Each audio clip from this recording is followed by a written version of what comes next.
Good evening and welcome to Defining Racial Justice in the 21st Century, Competing Perspectives and Shared Goals. Thank you for joining us this evening. I'm Chancellor Kevin Guskowitz, University of North Carolina, Chapel Hill.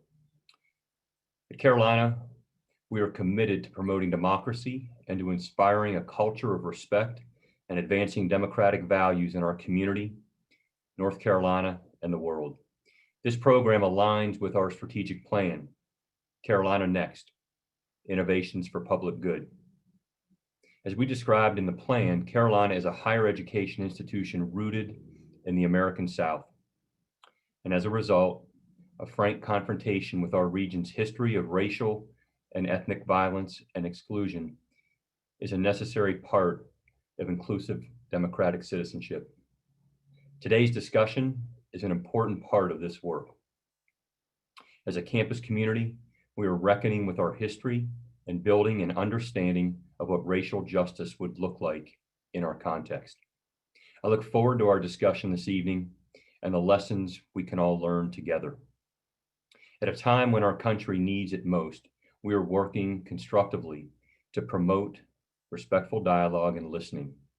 The program for public discourse is preparing the leaders of tomorrow right now.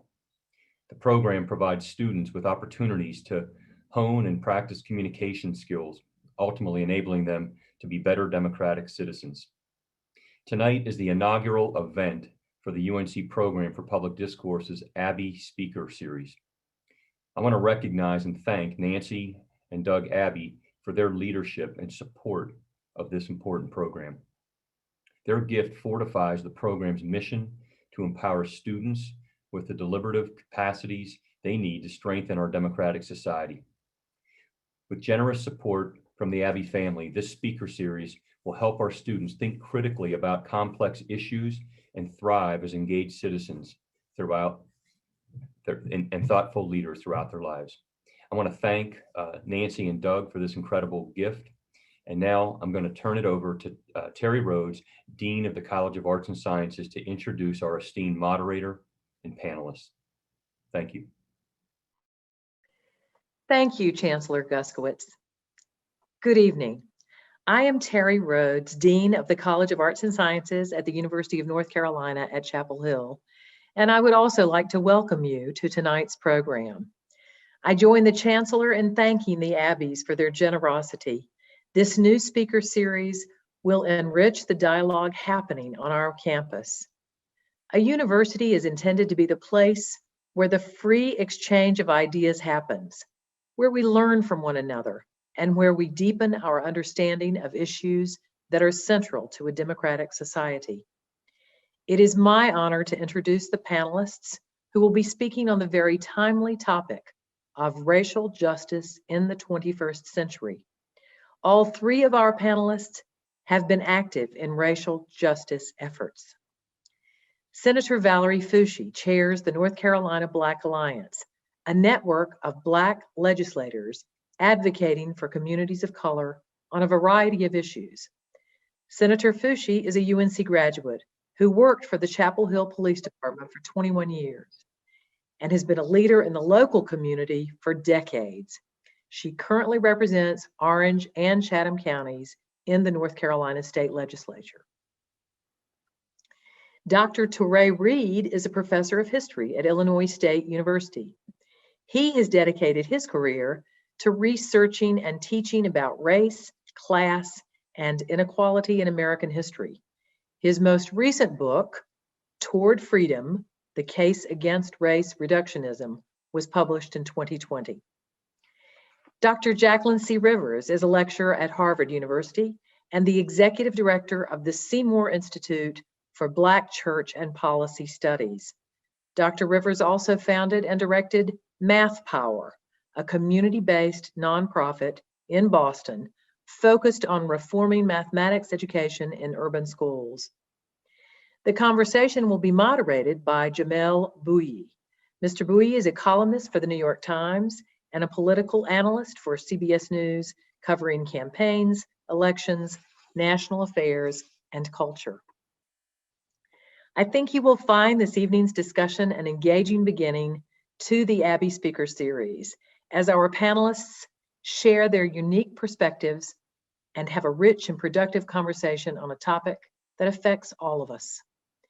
In addition to thanking our panelists for joining us tonight, I would also like to express my gratitude to the Department of African, African American, and Diaspora Studies for co-sponsoring tonight's program. I give an extra thanks to Professor Kenneth Jankin for his help with organizing this event. Now, I will turn it over to our moderator, Jamelle. Enjoy the discussion, everyone. Hello, everyone, and thank you for joining us this evening. I'm really looking forward to this conversation. Before I get started,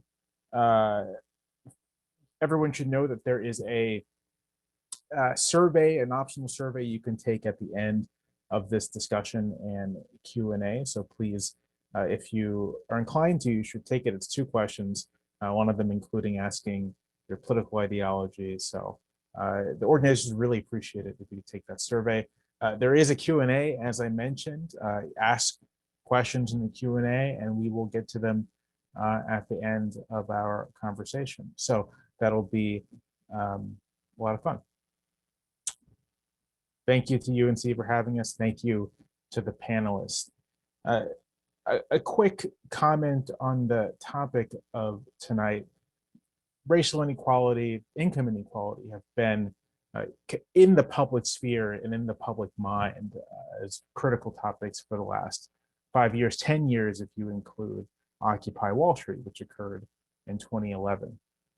And there's been a tremendous amount of argument and debate and discussion about what these things mean for our society, how we address them, what are the consequences of not addressing them. And so I hope this evening we can tackle as much as that we can in 40 minutes and maybe provide a little insight. My first question is going to be for the entire panel, and it's going to relate exactly to these questions of racial and income inequality.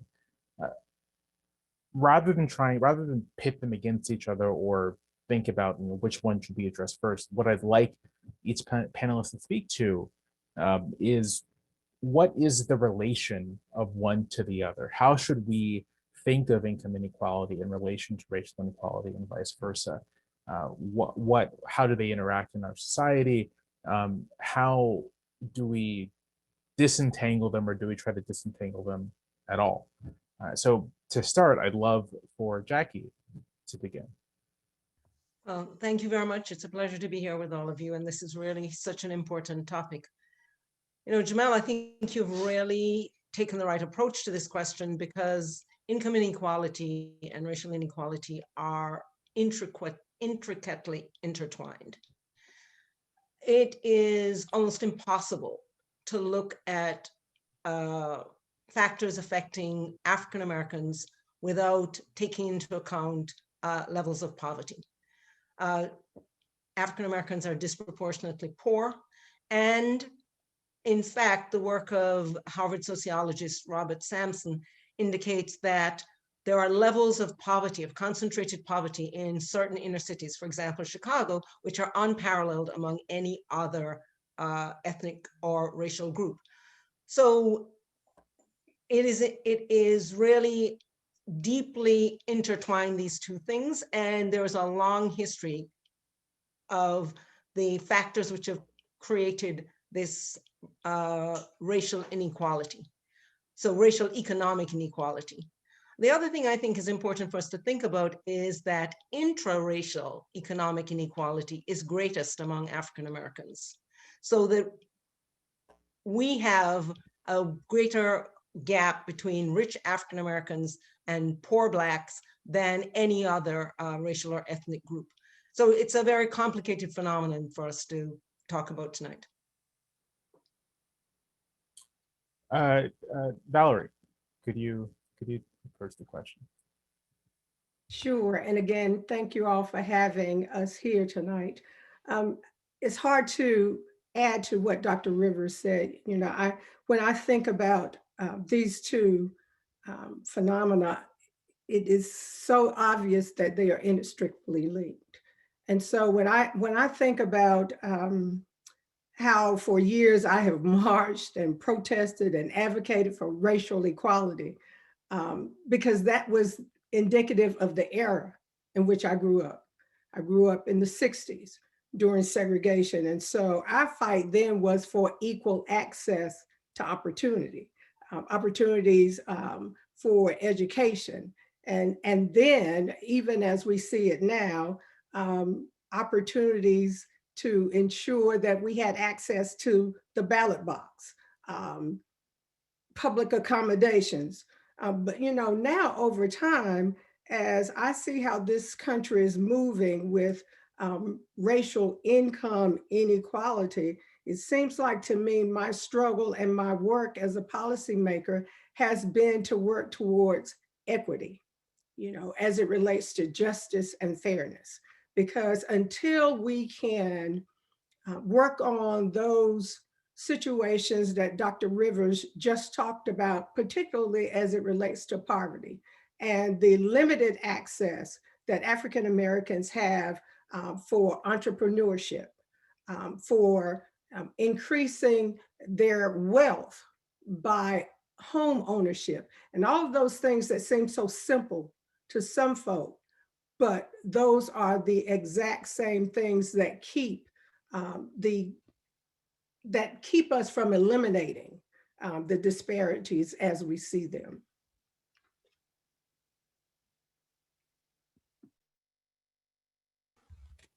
Trey. Yes, process of elimination made clear it was my turn. I was a little slow to unmute. Before I weigh in, and I'm going to echo much of what's already been said, I would like to thank you all for the opportunity to participate in this event. It's just an honor to be here for a variety of reasons, the esteemed guests, but also some of the viewers may know that my father is a very proud UNC-Chapel Hill alum, and probably no one knows that I was actually born in North Carolina a few decades ago in Fayetteville, thanks to my dad's work in the GI anti-war movement after he graduated from Chapel Hill. Having said that, I absolutely would echo the sentiments of my esteemed co-guests who've stated unambiguously that racial inequality and economic inequality would be inextricably linked. I mean, this is a phrase that I use with my students every day. In fact, earlier this afternoon, they heard me say this, make that very point exactly that way. I think in keeping with the points raised by Jackie and Valerie, though, I think it is actually useful to consider Jackie's point that the intra-racial wealth gap is actually more pronounced among Black Americans than it is whites. There's slightly more concentrated wealth. The wealth concentration among Blacks in the top 10% is slightly higher than its white counterparts. And it's even a little more high among Hispanics than it is whites. I think as well, Valerie made an excellent point about her days as an activist in North Carolina and the protests that she had participated in to open opportunities. One of the things that I thought was really interesting about that and important for listeners to consider is that, and Valerie will correct me if I'm projecting, Valerie indicated that she was protesting, again, to open opportunities in the public space, in the public sphere, and in the at the ballot box. And I took this as a subtext, economic opportunities, right? Because obviously unambiguous racial discrimination in the workplace and gender discrimination in the workplace disadvantaged African Americans, irrespective of sex, and women irrespective of race. And what I think is often lost in our current discourse is that for much of the struggle that Black Americans had engaged in for a more equitable society from the 1930s through the Civil Rights Movement, centered on access to things like better jobs or jobs, period, right? Once Blacks had access to jobs, then African Americans, certainly and appropriately, wanted opportunities for upward mobility in those jobs, right? So even during the Civil Rights Movement, while most of us think of the Civil Rights Movement, unfortunately, as a moralistic struggle that really didn't center on material benefits, During the 1930s, antecedent to what we would consider the modern civil rights movement, African Americans in the 30s and 40s were unambiguous about the inextricable relationship between racial inequality and economic inequality. And while the Cold War would have a dampening effect on those sensibilities, in the 1960s, it was transparent that African Americans understood the unambiguous relationship between racial inequality and economic inequality. And all one has to do is consider the checklist of demands associated with the 1963 March on Washington to appreciate the point that I'm making here. It's unfortunate, I think, in these days that too many of us insist on trying to distill the two, to separate racial inequality from class inequality or economic inequality. And I imagine that we will explore that collectively as a group, that problem that is before us these days. So I'll just shut up there. So, Well, I mean, go ahead. Jamelle, I just, Wayne, listening to Touré, sparked a couple of other thoughts. The level of terror that existed in the South in the 50s, even though it was declining from the nadir, was such, and the levels of exclusion that I'm not going to argue with Touré that African Americans were well aware of the importance for economic consequences of addressing this inequality. But it seems to me that there was also really a push to try and simply accomplish levels of freedom, self-determination, and autonomy that were broader than, and perhaps more focused on issues other than just the economics. King is really seen as taking a turn. So, it's complicated. When he shifts his focus to issues of income, when he gets involved with the strike among the garbage collectors in Memphis. So I want to say that it's complicated.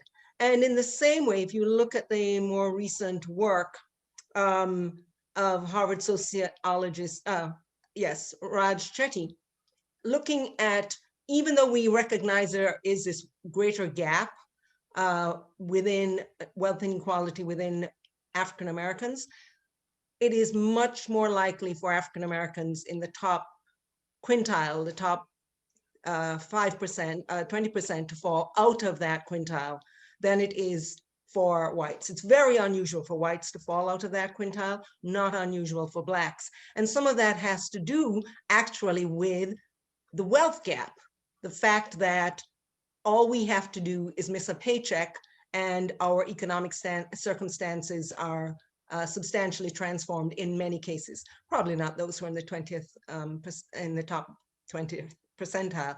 But the point is that there's this underlying lack of wealth, which creates instability for the next generation. So just to add some additional thoughts that I think complicate the picture.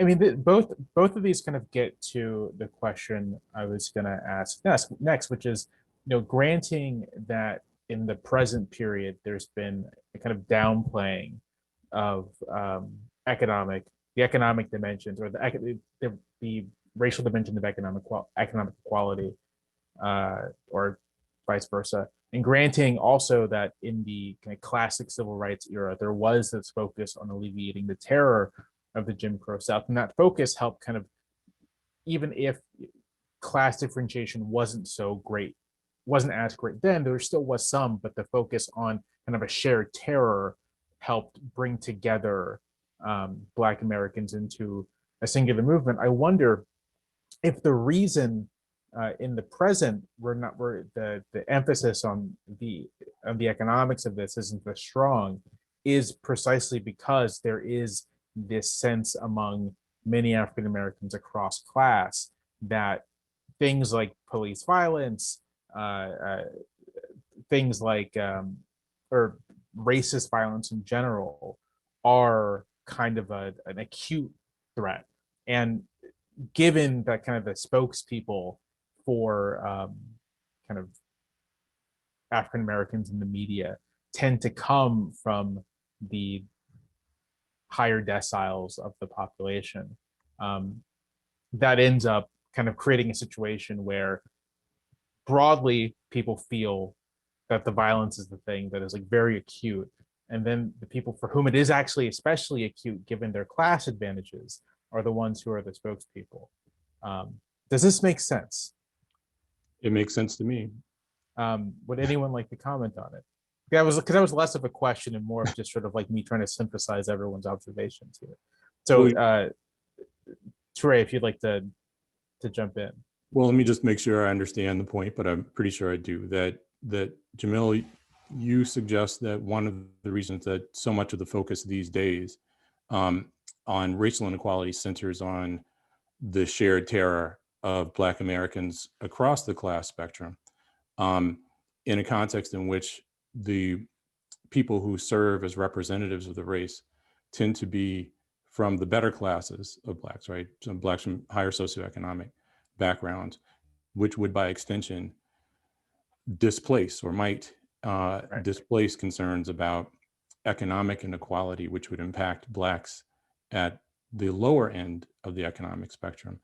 And I think, so if I've understood that correctly, and it seems as I have, I think that says that is correct. I would suggest that is one of the things that's going on. That in some ways the victories of the civil rights movement have, as I think at least one of you pointed to, created a widening divide between the Black haves and the Black have-nots.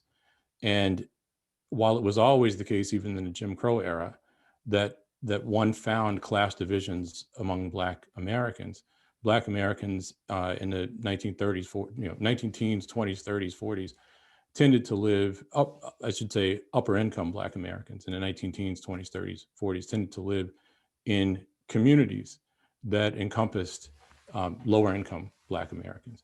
Right now, the divide is much greater, and it's actually spatial.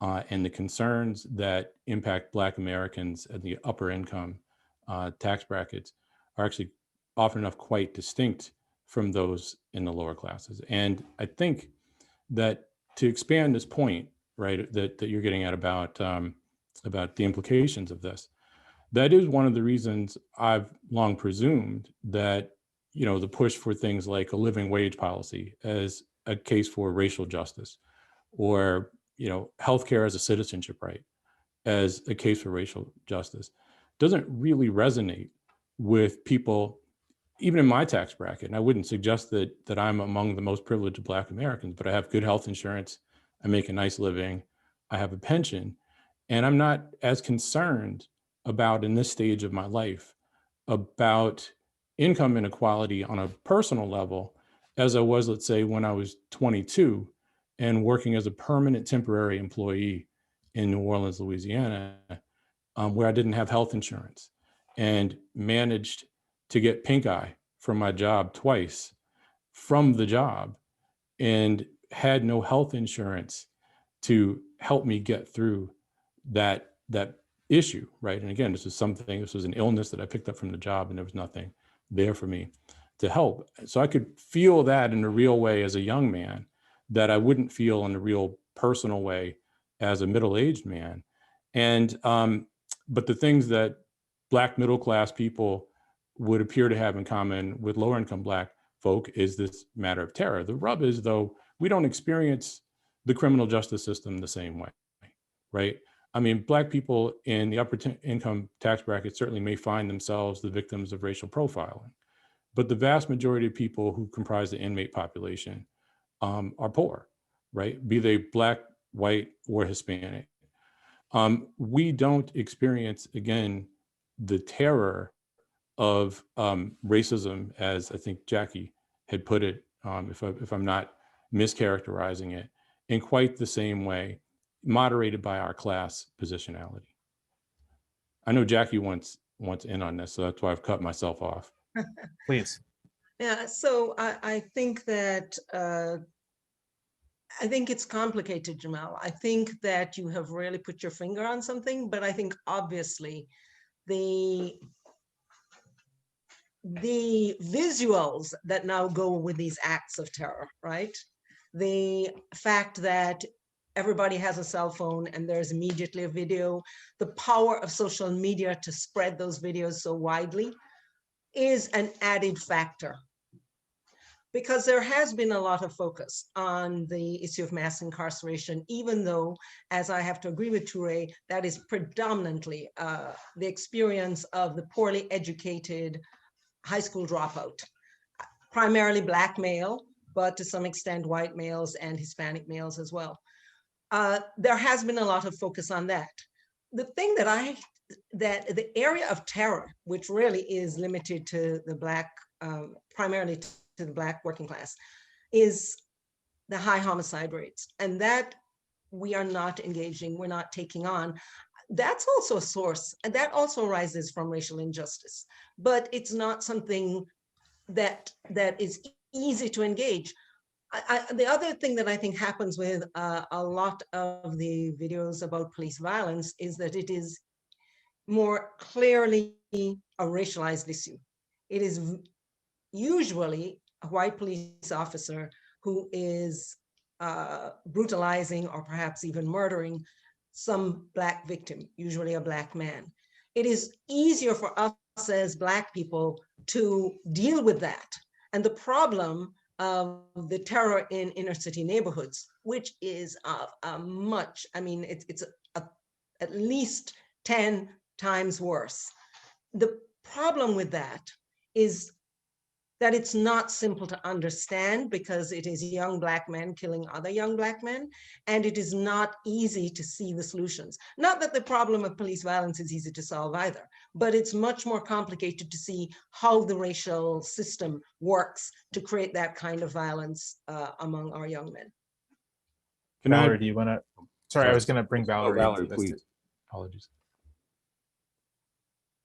If you wanted to comment on this topic, both generally of. I think she's muted. Because as I was listening to Ray, I have an interesting, to me anyway, perspective on this, because I grew up very poor. And looking at where my family was economically when I grew up here in Chapel Hill, and where I am now, certainly, again, as Toure said, I'm certainly not suggesting that I am anywhere near wealthy, but I am retired. I have a pension. I am comfortable in how I live. But the terror aspect of my youth and in my senior years is not that different. What I worry about as it relates to my place, my movement in my community, in my society, even though for most people I'm known, as it relates to racial injustice, some of my experiences would suggest to you that my living experience now is no different than my lived experiences earlier in my life. And so for me to be the mother of two Black sons who don't see any difference in how they're being treated by our criminal justice system from the young Black males who don't live as they do, who are not, I have one son who's an educator and one son who's a banker, but their experiences moving about society as it relates to the terror that we're speaking of is not very different from young Black males who don't have the same economic status. So I'm trying to reckon with these two characterizations that I'm hearing and finding myself somewhere in the middle. So can I jump in? Is that okay? So a couple things, and I think I'll start in reverse order of my original game plan, because I want to speak to Valerie's great point. You know, I think there's a fairly straightforward way to understand maybe what's going on with respect to the issues that upper class or solidly middle class or solidly working class Black men in particular face vis-a-vis law enforcement. And if one takes a kind of historical frame on the work that race does as, again, a kind of ideology that is part of a project wed to an ideological and political project wed to slavery. And I can't believe that I'm going back to slavery, because this is something that I rail against in all of my 20th century courses. But I'm going to do that just to give a sense of what the work that race does as a construct. That race is not a construct that has existed for millennia, as, let's say, someone like Hillary Clinton had suggested, a few years ago. Race is, as a construct, is fairly modern. It's a couple hundred years old as we think of it. And it grows out of, in the American context, it grows out of the combination of slavery, colonialism, and liberalism, right? Those three things come together to give you the construct that is race. And in the liberal project that is the United States, and I mean liberalism in the philosophical sense, right? Not what we think of Democrats and Republicans, but in the liberal project that is the United States, obviously slaves were denied their basic rights, right? And so defenders of slavery worked to construct an ideology to explain why people of African descent were exceptions to American liberalism. And what that tells you, before we've exited the Wayback Machine that's taken us back to the late 1700s and early 1800s, is that race as an ideological construct comes about as a way to explain what's essentially economic and political inequalities. And these economic and political inequalities were created by human beings, but what race does is race treats these ideologies, or it treats the condition of Black people in a bygone era and other subjected groups such as American Indians. It treats their exploitation as part of a natural process, right? Because they are lesser peoples and thus not equipped for self-determination, rather than a human process, right? Now, if you fast forward, race has changed over time, right? The parameters of in-groups and out-groups in the United States have changed even over the last century, maybe even the last 50 or so years.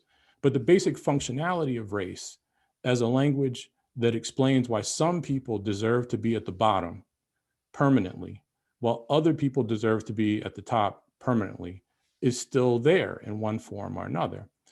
Complicated and to a great degree by the great developments that happened politically in the post-emancipation era up through the modern civil rights movement. What I'm getting at is, I might suggest that one of the reasons that Black and brown men in particular, but also Black and brown women who are from the better classes, as people used to say 100 years ago, the reason that they might find themselves literally in the crosshairs of police officers is, on some level, a kind of form of misidentification along class lines, because race functions as a shorthand for determining where one is in the pecking order. But the reality is, in the last 100 years, it's a very ineffective shorthand. And I want to belabor this point, though, by another historical analogy from or example from 100 years ago or less. It used to be the case that Black Americans in the 20th century, probably up through my childhood, when many Black Americans complained about racism, one of the constant lines was that what racism was practically is white people's failure to make class distinctions among Black people, right? And the subject of my first book in the National Urban League in its first 40 years, this was the recurring line of Black civic reformers, that the problem of racism was essentially whites' failure, because of eugenics, to make the appropriate class distinctions among Black people. When I was a boy up through my adolescence, between Atlanta, Georgia and New Haven, Connecticut, this was still a line, right? Because this is part of the point of teaching your Black boys and Black girls to dress in a respectable manner, right? To make sure that people understand that you're a respectable person, and to take away any invitation, apart from race, of course, because that's the one you can't help, but take away any invitation for assault on your character or your rights or your dignity. And again, I mean, we still see variations on this theme where people tend to associate reflexively Black Americans with people who are dangerous, people who are not good coworkers, either because they lack a work ethic or they're just incompetent. And if you go down the checklist of criteria that constitute the stereotypes of Black Americans, it looks very similar to the checklist of criteria that constitute the stereotypes associated with poor people, period, right? Poor white people or any other group. And so I think one of the things that's going on with police officers and the extent to which Black and brown men and women who are well-educated, quote unquote, as they used to say, respectable members of civil society, that places these men and women, unfortunately, in the crosshairs of police officers, is the way that race and class are inextricably linked. We don't talk about race in that way as a shorthand for class. But if you think about race in the context of its historical function and its broader social function, it's, I think, fairly easy to appreciate race, and by extension, racism, as a kind of shorthand for where one fits in the class pecking order in this class stratified United States of America. The second point that I want to make, and can you believe I talked all that time and I still have a second point, but I'm going to be quick about this one, is the matter of terror, I think is not disconnected from the economic positionality of Black folk, right? And you can see that both with this point I just made, that race functions as a shorthand to say where we fit in the class pecking order of the United States.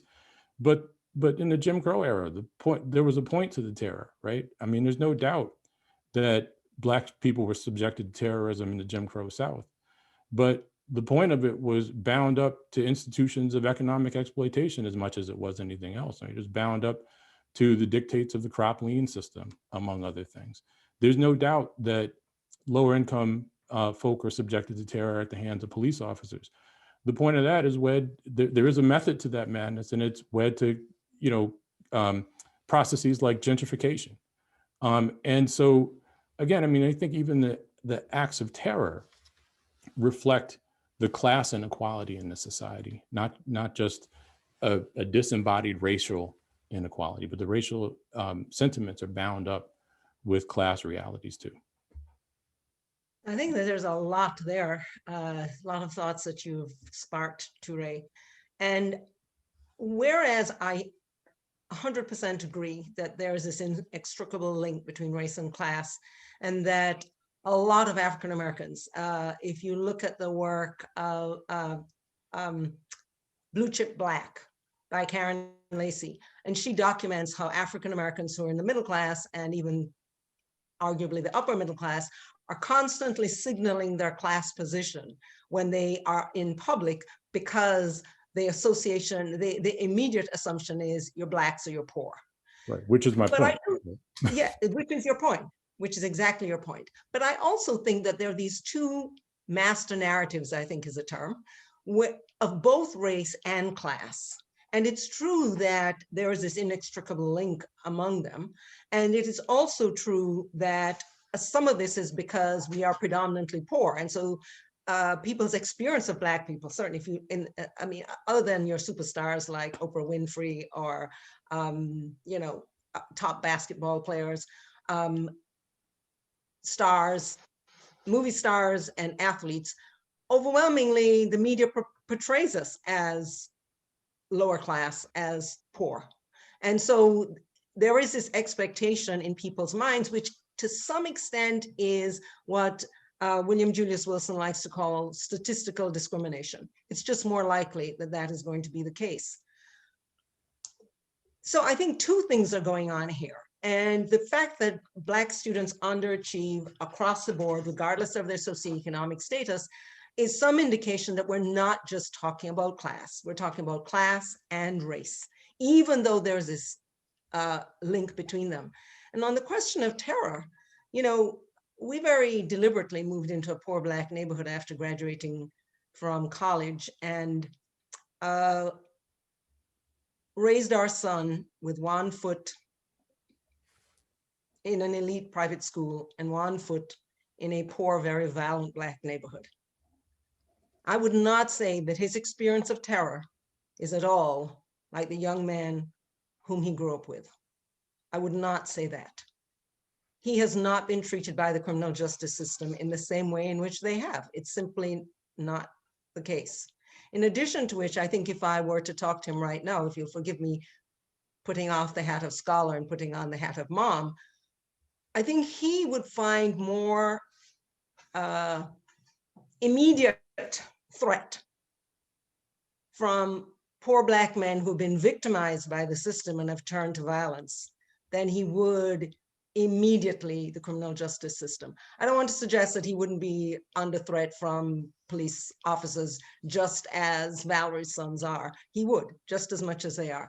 But I don't think we want to collapse these two experiences. I think it's really important for us to recognize that there is a level of disadvantage that poor Black men are experiencing, which is far more severe than that of middle-class Black men.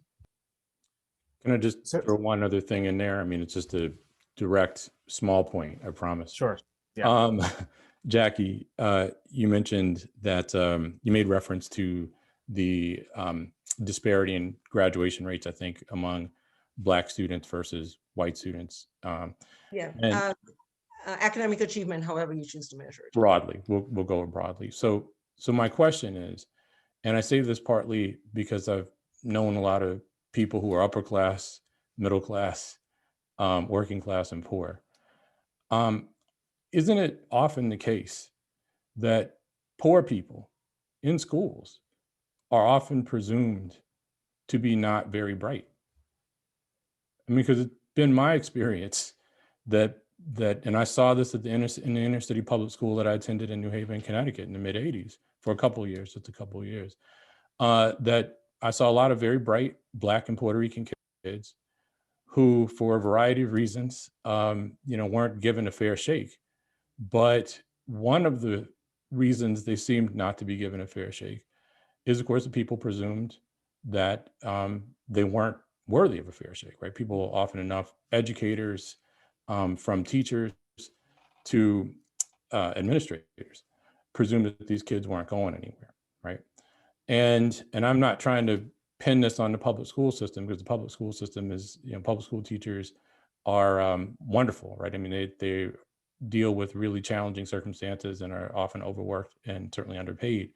But what I'm getting at is, at the level of the individual, it's very common for people to presume that poor people are not very bright and not worthy of those resources. If one associates Black people, erroneously or not, with poor people, and I think that's one of the things that happens, as you have indicated, Jackie, then one of the things that might be contributing to this achievement gap is the reality of the extent to which race and class are inextricably linked.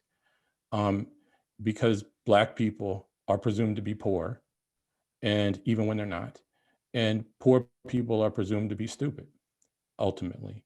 And again, I mean, I'm not sure that that's a case that these two issues are inextricably are separable, fundamentally. And again, I actually did attend an inner city public school for a couple of years, just a couple of years, and I certainly benefited, I think maybe like your son on some level, from tracking, one could say, right, that administrators made distinctions among those Black students who they presumed were capable versus those who they presumed weren't. But class was a major facet of that, and I think is a major facet of it writ large beyond my personal experience. And one more time, this gets us right back to the point that race functions as a shorthand, as civil rights leaders of yesteryear insisted, 100 years ago and less, for one's class positionality. Jamelle, I assume you would like to let Valerie in. Yes, Valerie, if you have anything to add, and I also have kind of another question to throw out there. I do not. Okay. So the one thing that this conversation has been pretty much talking about is sort of the differential exposure to disadvantage among African Americans on the basis of class. That racial inequality affects African Americans differently depending on where they are in kind of the class stratum.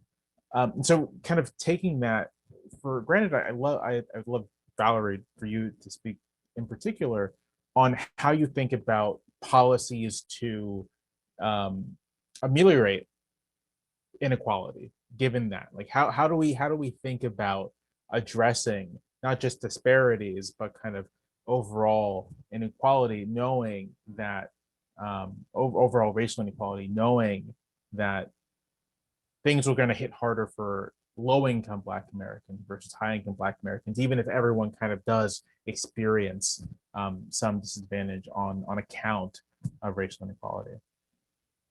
Well, I'll just start by saying, to be sure, it's well documented that racial injustice and economic impairment are born of the same biases and disparities in education, health, and housing, and criminal justice.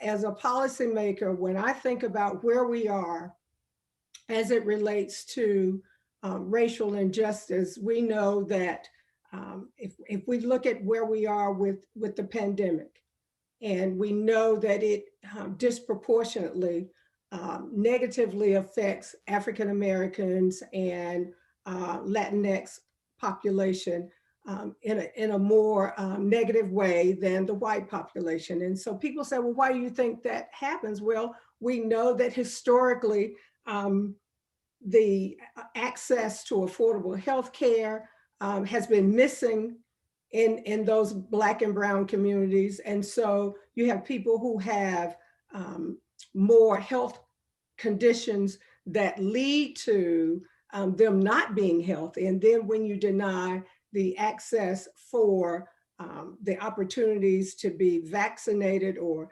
tested, you add to that level of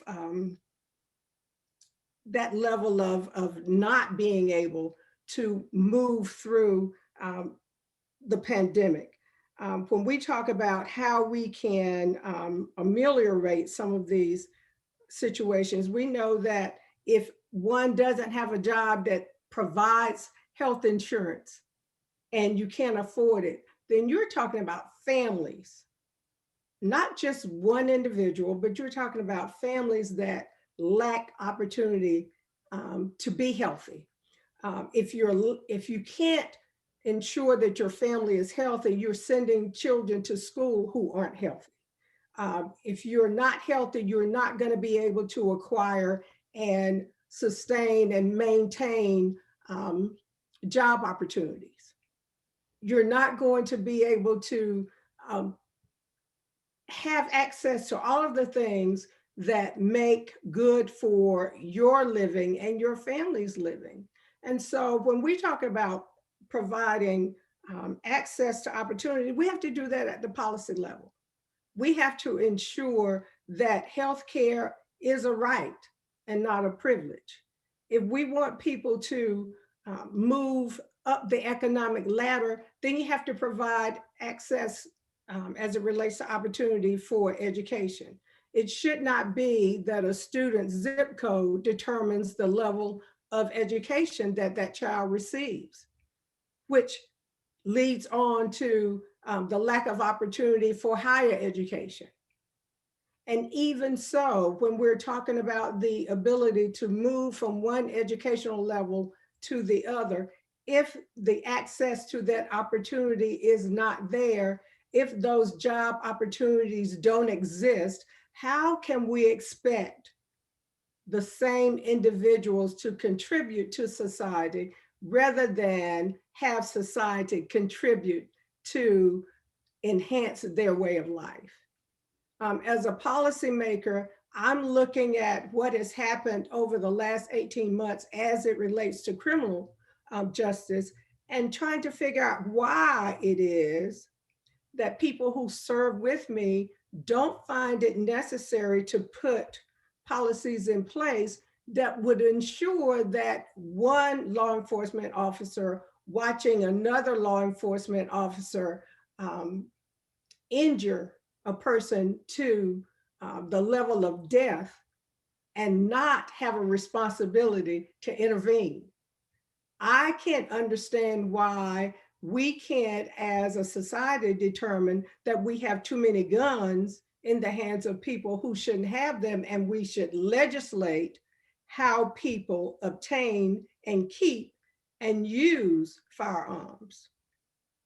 I see that we are at a point where we overlook or ignore people, as Therese said, because they're Black, and we think if they're Black, they're poor. If they're poor, they don't have voices. If they're not being heard, then you can dismiss what is happening in their lives. So as I look at it, knowing that you cannot legislate hearts and minds, you can in a way that gets at the core or the root problems that we see so prevalent today, and say this is not right, and provide policies that ensure that fairness and equity will rule the day. So with that, I think we're gonna move over to questions. I think that's where we are in our time now. So I have kind of a list of all the questions we've been getting, and I'm gonna start just from the very top. I don't think I'll read who gave the question, but this person happens to be anonymous. But the question is, with disagreements on perspectives on how to best achieve racial justice, how can the movement for racial justice best achieve organization and leadership to allow for more effective movement? And Jackie, I wanted to direct this question to you specifically because I know you do work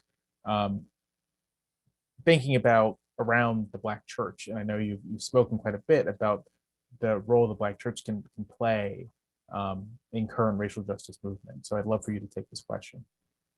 Yes, I certainly think that that's an important question. And it's one I think as a Black community, we in the Black community have struggled with forever.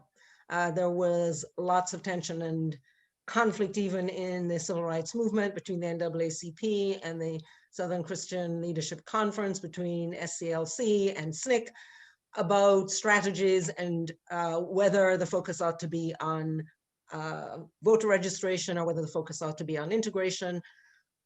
So I think that's something that's not new. I think Toure had a good point. The pressing shared experience of violence helped people come together. And I think we have a much more challenging experience now. And the role that the Black church has played throughout, certainly it had an outstanding role in the civil rights movement. And today it continues to really serve the poorest of the poor. And there was a study done in Philadelphia that showed that Black congregations, even though they were smaller, fewer in number, had fewer members, had less resources financially because their members were poorer, that they provided more resources for people in their neighborhoods than did other congregations. And congregations in general did an enormous job.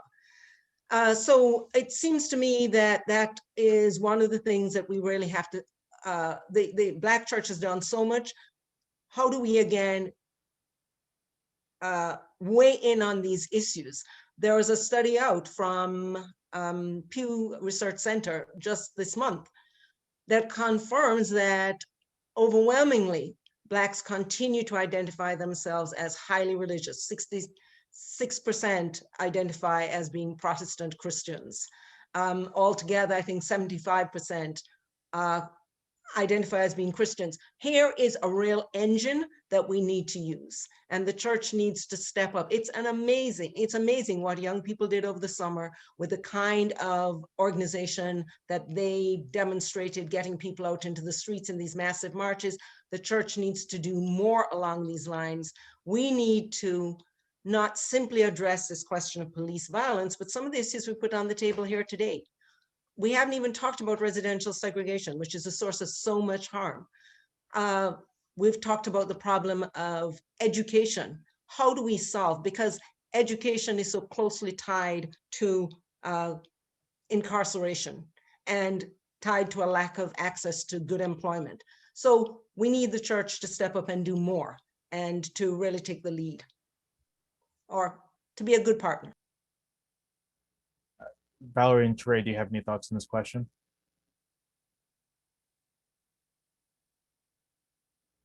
Nope. I was going to say I'd like to hear Valerie's thoughts, and I'd also like to live in your district too. But I don't have much to say on this, so I'll keep it short. It's a tough fight ahead, ultimately, because so many of the issues that impact Blacks disproportionately are certainly systemic, right? I mean, they're no doubt structural, but so many of these issues fundamentally come down to problems of not just racial bias, not just issues such as implicit bias, but they come down to resources and lack thereof in many cases. They come down to what our wage structure looks like. From my vantage point, if we want to live in a more racially just society, and I certainly do, that's why I got into this business, interestingly enough, we absolutely need to take steps to make it easier for people to become essentially middle class, right? I mean, and this is, I think, on the spectrum of what Valerie had been talking about a while back, if I remember correctly, and why I enjoyed what she had to say so much. But we need to take measures to boost people's wages. We need, to push to make sure that healthcare is a citizenship right. We need to push to make sure that American workers are paid a living wage.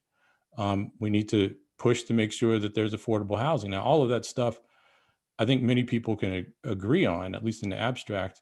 Where it gets complicated is how you do it, right? And I'm not even talking about the funding part, but that's huge, as Valerie would know as a practitioner. But I'm concerned personally about the emphasis on what feels to me a lot like an intra-racial trickle-down project that's ahead of us.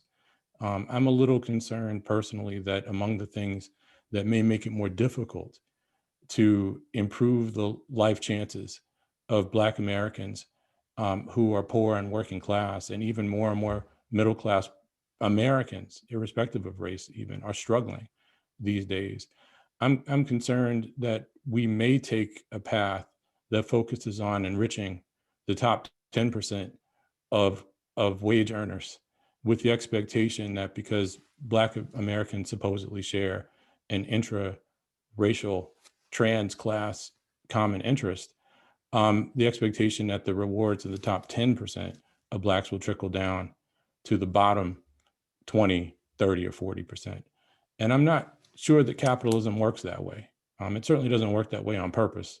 It did work that way to an extent during the New Deal and the post-war era, when workers had a right to collective bargaining and had a voice in managerial decisions and an opportunity to negotiate for living wages.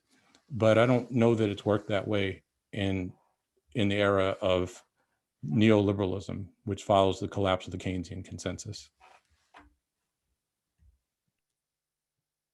We have a question that is going back to the beginning of our conversation. The question is, what is the basis for the claim that the distribution of wealth is more unequal for Blacks than any other group? The wealth distributions for Blacks and whites look virtually identical. And I think this is just a challenge to a claim at the beginning that there is a greater differential of wealth among Blacks and among whites. I think Jackie, you had brought that up at the start. If you wanted to reply to that. I did, and this is really from a paper from William Julius Wilson, where I haven't reviewed it recently, so I can't actually put my finger on it, but it is census data. So I'm not quite sure why the claim is that the distribution is similar. I think Touré agreed that, in fact, the interracial, he said it wasn't a large difference, but he agreed that the intraracial gap is largest among Blacks.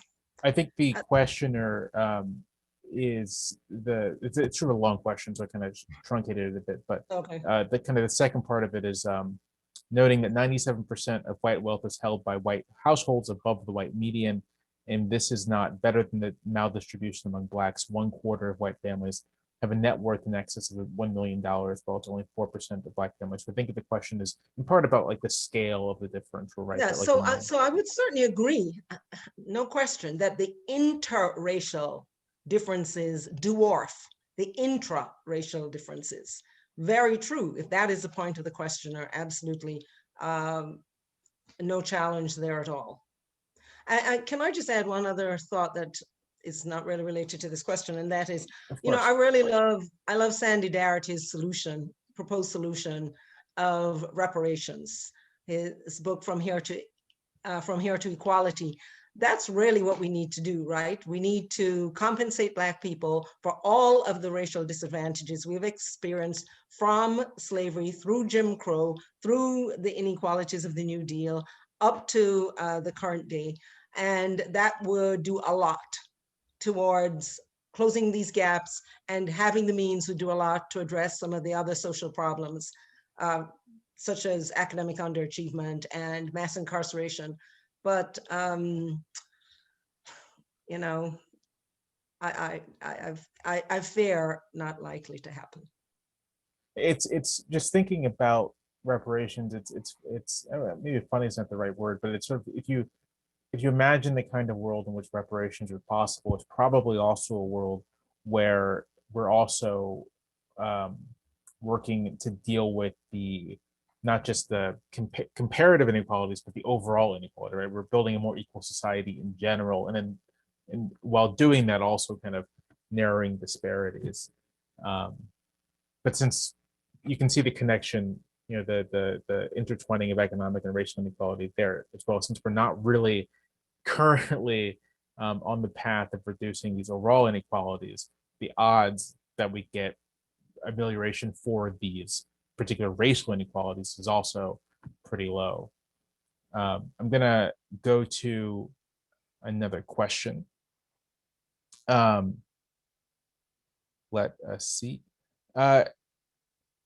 This is going to, this is sort of a kind of, it's directly the question about teaching these sorts of ideas. How would you teach high school students about this link between race and class?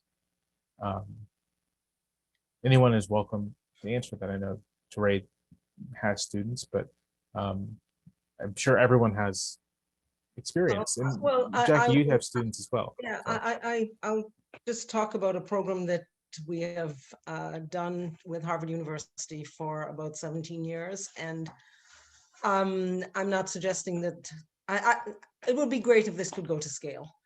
So we have a Saturday morning meeting, a seminar where students, Black high school students from all over the city meet, and they have a seminar with a Harvard professor 6 Saturdays out of the year.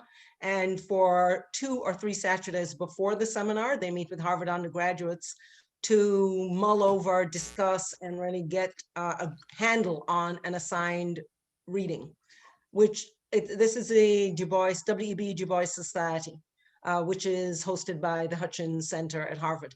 And that is really a place where high school students are able to grapple with some of these issues.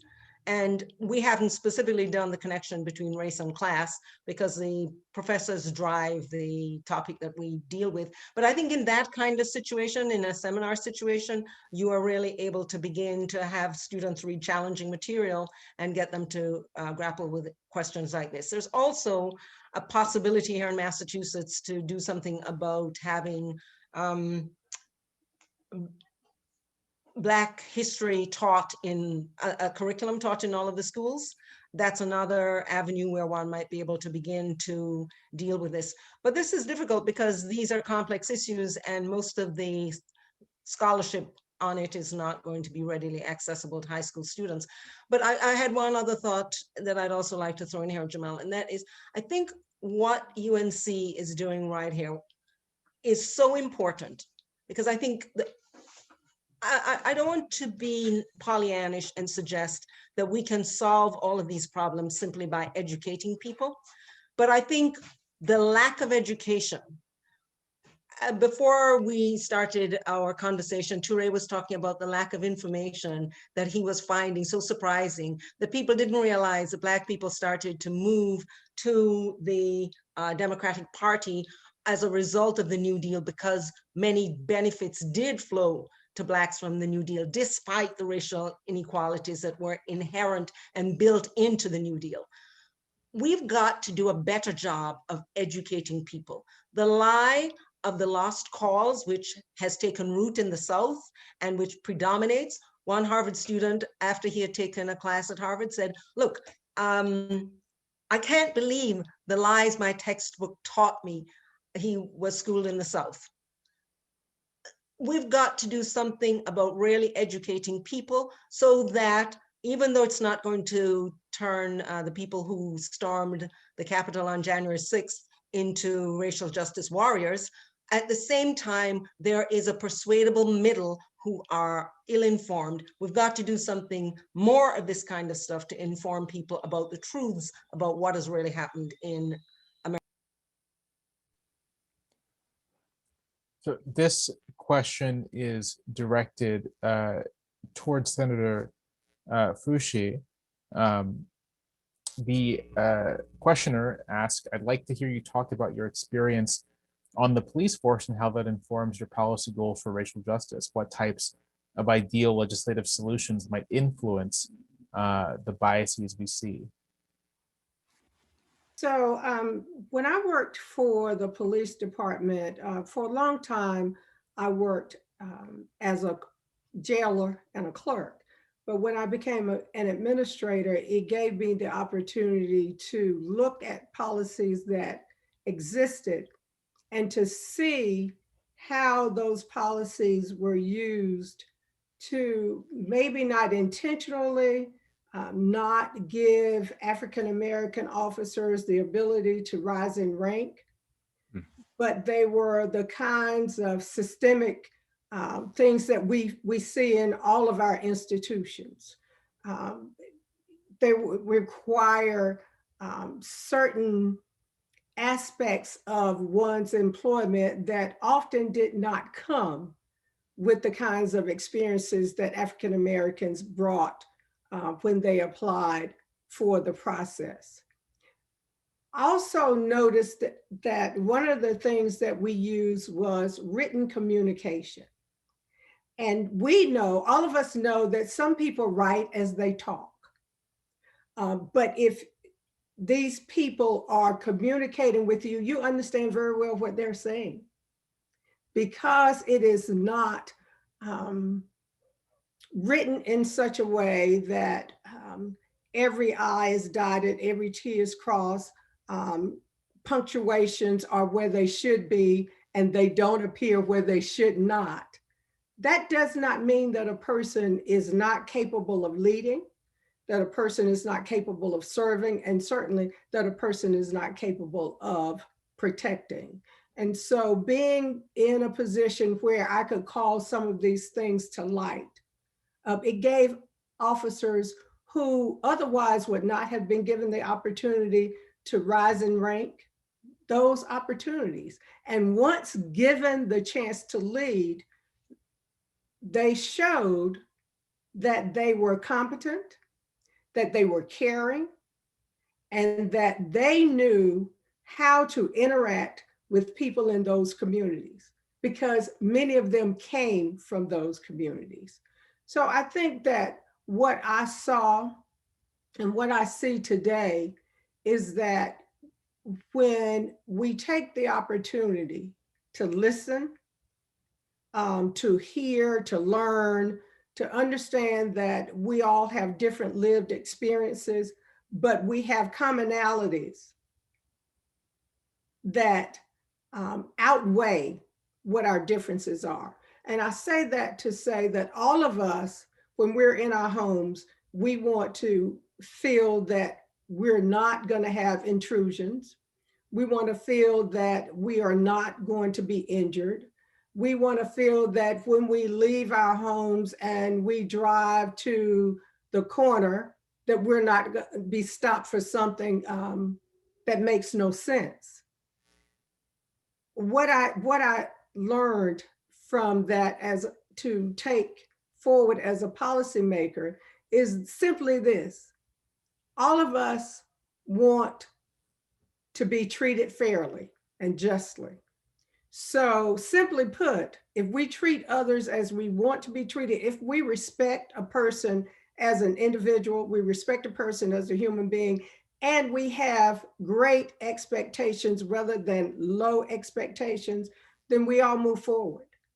And I don't think that that's something I learned from the police department. I learned that from home. I learned that in church. I learned that from just interacting with other folk. It's a simple rule. But there has to be a thought about how we equitably provide and ensure justice. You know, it's not always about equality. I may not need the same amount as you to get where I need to be, but I do want you to consider my situation equitably. Help me to get what I need to be where I need to be or where I want to be. And that's what I've learned from those experiences of 20 years from working at the police department, watching people who really cared about the communities and who cared about the people who lived in those communities, such that we didn't see the kind of things that we're seeing today. But when you bring people from other communities to serve a community where they don't get to know people, they don't have a connection, there's not a relationship, they come in, they do their jobs, and then they go back home.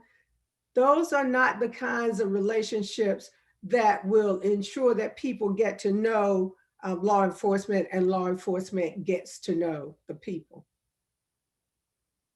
And I know that's long-winded, but that's my response. This next question is for you, Touré. It asks, your book challenges the idea that current racial disparities in wealth are largely the result of liberal policymakers' failure to acknowledge and account for the impact of racism on Black Americans. So your book challenges that idea. If so, what is it that causes those disparities?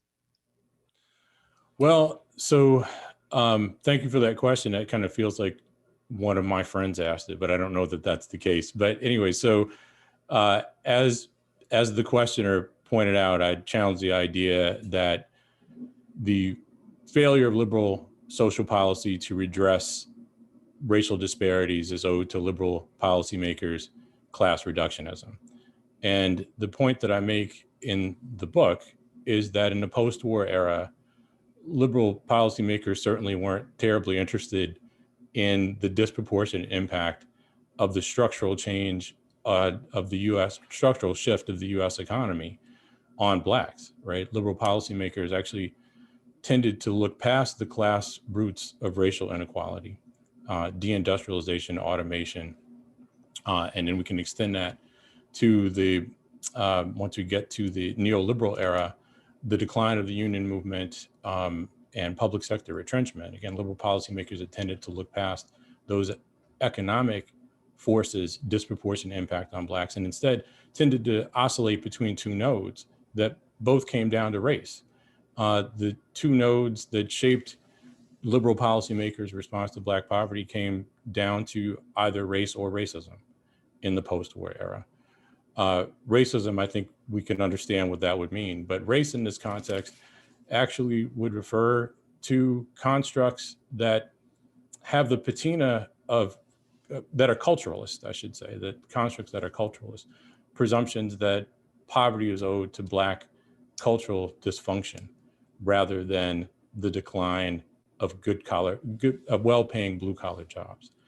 And considering how many policymakers discussed, viewed culture, I mean, this is going to include someone like, let's say, Daniel Patrick Moynihan, who treated culture the way that an ethnic pluralist would, which is what he was, a form of race, right? I mean, the idea that culture can take on a life of its own, independent of the proximate forces, proximate material forces that shape it, isn't really what culture is supposed to be.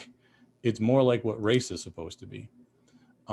This is also going to be one of the elements that when we move up to the lifetimes of maybe more of the participants or in this discussion, this is also going to be part of the backdrop, you know, for, I hate to say it, but, you know, former President Bill Clinton's following through on Ronald Reagan's racialized war on poor people by way of welfare reform in its many forms, from the elimination of AFDC to the destruction of public housing and so forth.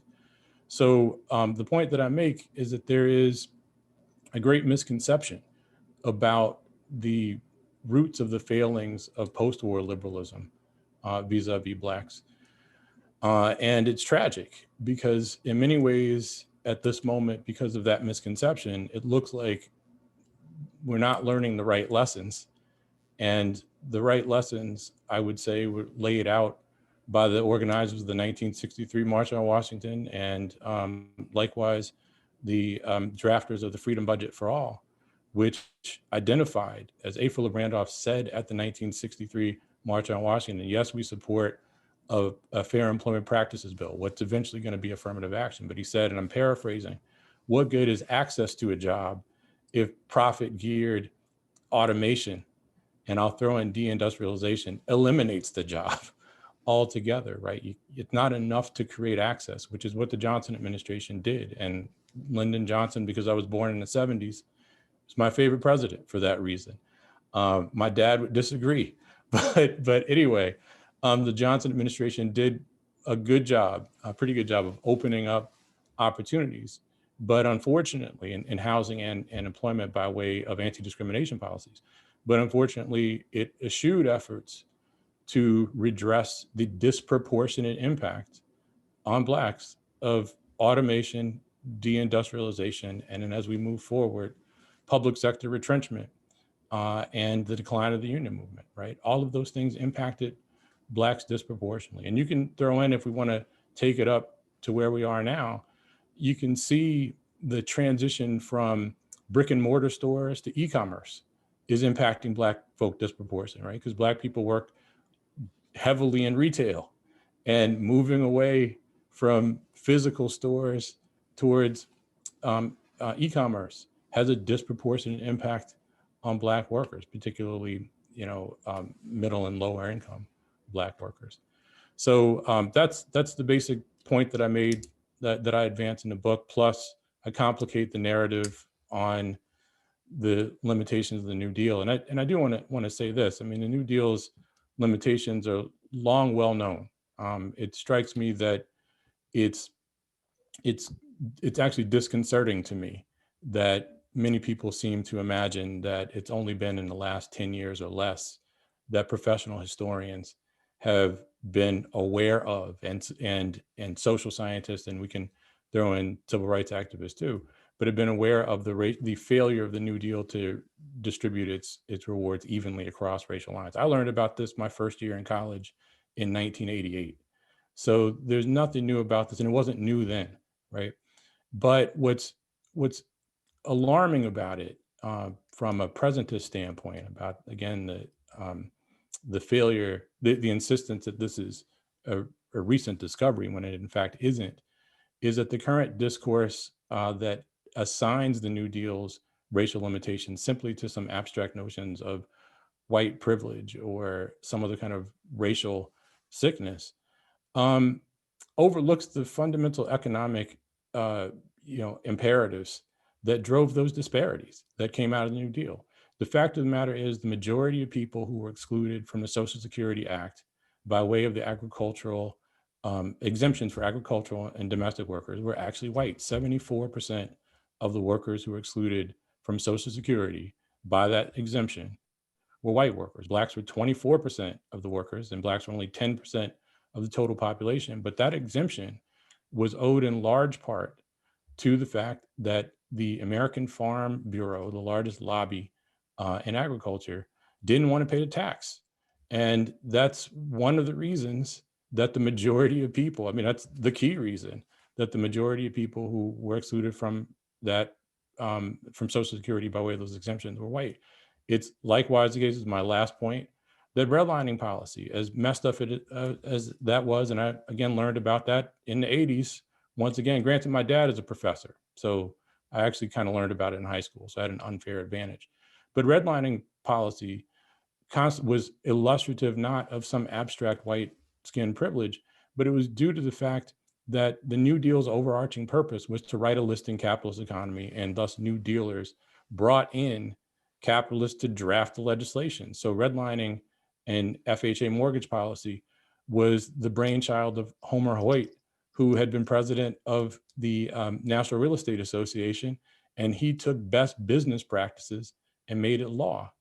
But the point of this was the New Deal's follow through on this best business practice was in large part, owed to the fact that the New Deal's overarching objective was to write a listing capitalist economy, right?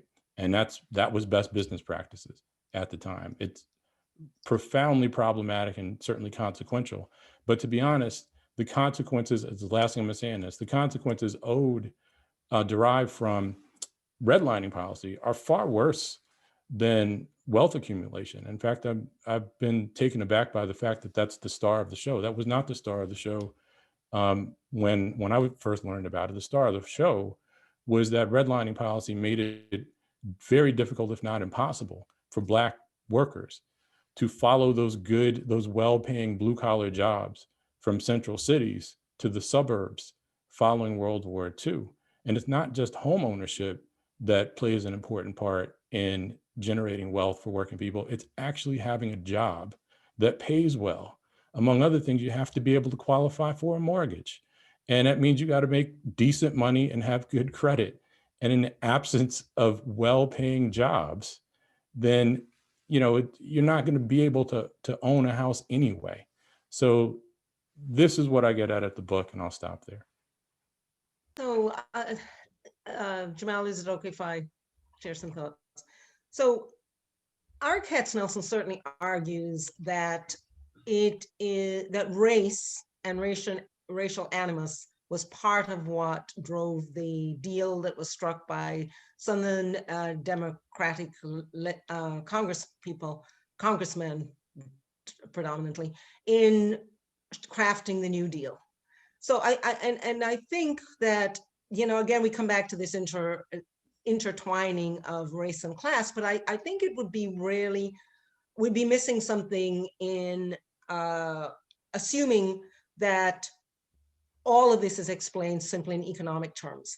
Let me use a current example. Not quite sure that's what I said, but what I am saying is that the current disposition is to insist that all of it is determined by racial terms. Okay. And that's not statistically sustainable. Fair enough. I'm not making that argument either. So the example I was going to give was the opioid crisis and the difference in how the United States has responded to the opioid crisis versus the crack epidemic, right? The fact that it becomes a public health crisis. Now, it's true it's on a much larger scale because Blacks are a small proportion of the population, but the very way in which it is conceived and the resources there's an attempt to mobilize resources to address the opioid crisis, whereas the response to the crack epidemic was lock them up. It seems to me, I can't say I've seen any scholarly analysis of this, but it seems to me just on the face of it, perhaps a scholarly analysis would prove otherwise, that race has something to do with how we respond to the ramifications of things which are on the face of it race neutral. Another example, the difference between sentencing for crack cocaine and powder cocaine, and the huge number of Black men who are incarcerated before people begin to pay attention. Had those young men been white in the same proportions, I understand that young white men who are high school dropouts face similar problems with incarceration as do young Black men who are high school dropouts.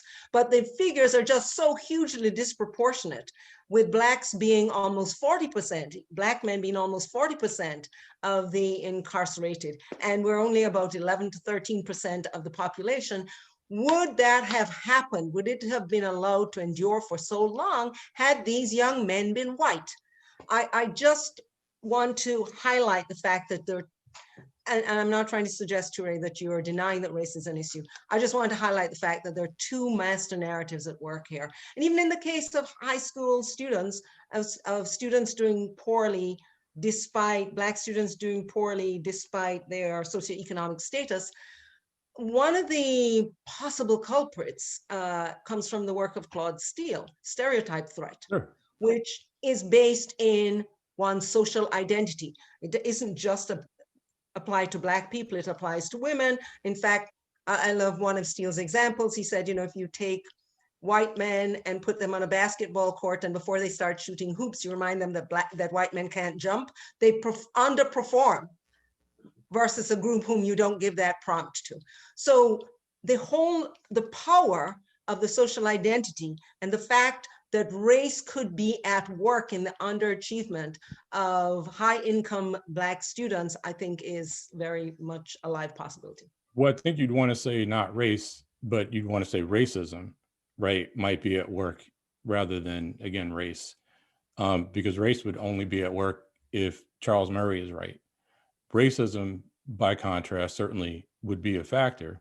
And that was the point that I had made specifically about misidentification, among other things, and the presumptions that some educators might have about Black and brown people, equating them with low achievers in much the same way they might equate poor people with low achievers. But just to belabor this point for a hot second, there's long been a heroin, crisis in the United States, right? I mean, that would certainly predate the opioid crisis.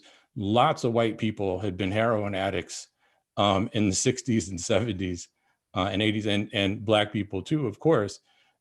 My understanding that the interest in the opioid crisis came not, quote unquote, when white people were addicts, but thanks in part to prescription drugs being a major source of the opioid crisis, when upscale people became, were swept up into the opioid crisis. Surely, When but surely they were also swept up into the powder cocaine hence the problem. disparity, They though, right? I mean, in fact, were the primary users.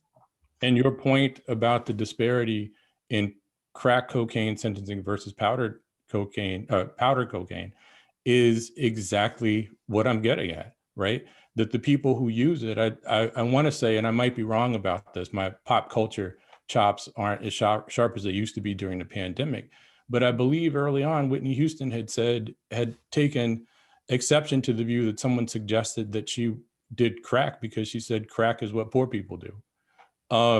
So Can't comment on that one. the point is, I don't know anything about hard drugs. Just say no. I'm part of the just say no generation. But anyway, so that sentencing disparity is as much a reflection on the class background of the users as it is anything else. Doesn't explain the reaction to the disproportionate racial impact not being addressed earlier. So let us agree to disagree on this one. I think I might have missed part of the point, but sure, that's fine. We're technically out of time, but I did want to ask just this one last question, and I wanted everyone to answer it real quickly. It is, I'm curious whether the panelists think the national political climate is conducive to progress in achieving racial justice. So I'll say that again, whether the national political climate is conducive to achieving racial justice. So Valerie, if you wouldn't mind starting off, and then Jackie, and then Touré, and then I think we'll wrap this up. Very briefly, I have to say that I hope so. I would not do this work if I did not believe that there is hope that we can move forward.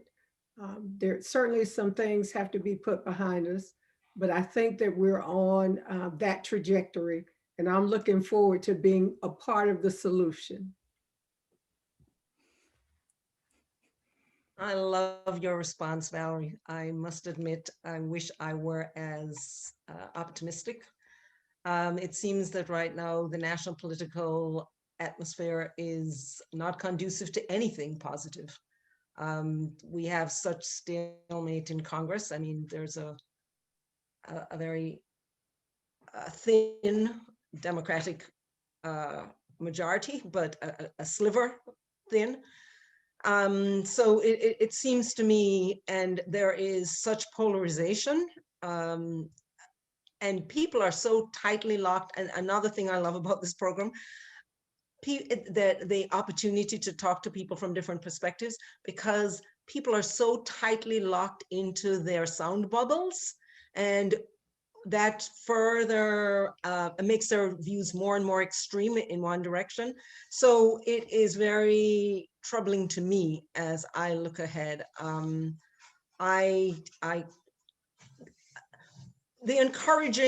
The most encouraging thing was really the massive protest movement that we had across the summer in 2020.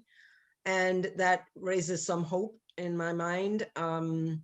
But the polarization in the country and the stalemate in Congress does not make me optimistic. I'd second Jackie's reflections on the implications of the stalemate in Congress and the like, but I would say more directly in response to the question, it depends on what you mean by racial justice. If what racial justice refers to is us as a nation taking steps to improve the lives of poor and working class Black Americans, no, I don't think that's likely to happen. If what racial justice means, if our end game there is increasing economic opportunities for well-educated, relatively privileged Black people, yeah, I think that has a much better shot of happening. All right, well, with that, Sorry. I think, oh, sorry. I was simply agreeing with Ture. With that, I think we are finished. Thank you to the panelists. Thank you to the audience, UNC. Again, there is a survey you can take and ask your political views and what you think of the discussion. Optional, but the organizers would really appreciate it if you took the survey. So thank you, and we hope you enjoyed this discussion.